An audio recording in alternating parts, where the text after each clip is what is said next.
Sa araw na makatagpo ka ng taong handa kang samahan mula sa pinakamagulo hanggang sa pinakamasayang sandali ng buhay mo. Huwag mo nang pakakawalan. Kasi sa mundo na ginagalawan natin ngayon, isang hamon ang makakita ka ng taong magmamahal sa'yo ng tapat at totoo. Taong maituturing mong palagi. Oo, palaging mananatiling sa'yo. Palaging uunawa. Palaging magpapahalaga.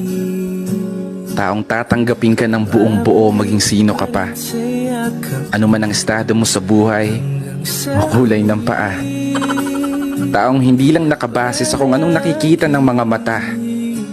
Taong bigla na lang magliligalig nang hindi mo alam ang dahilan. Ay, mali pala. Taong makakasama mong mangarap at abutin ito ng sabay.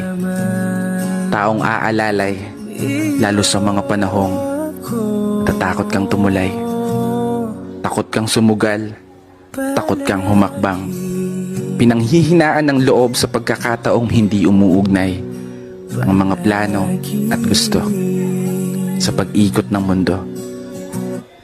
Isang palagi na pupuno sa mga pagkukulang, kahinaan at kalakasan na tinataglay mo. Isang tao na maniniwala sa'yo.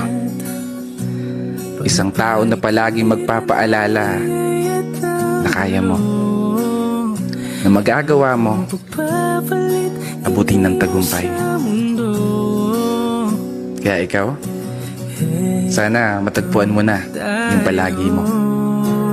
Kasi yung sa akin, natagpuan ko na. Maligalig nga lang. Pero bago magtapos ang video na to, i-follow mo naman yung page ko at i-share na rin kung nagustuhan mo.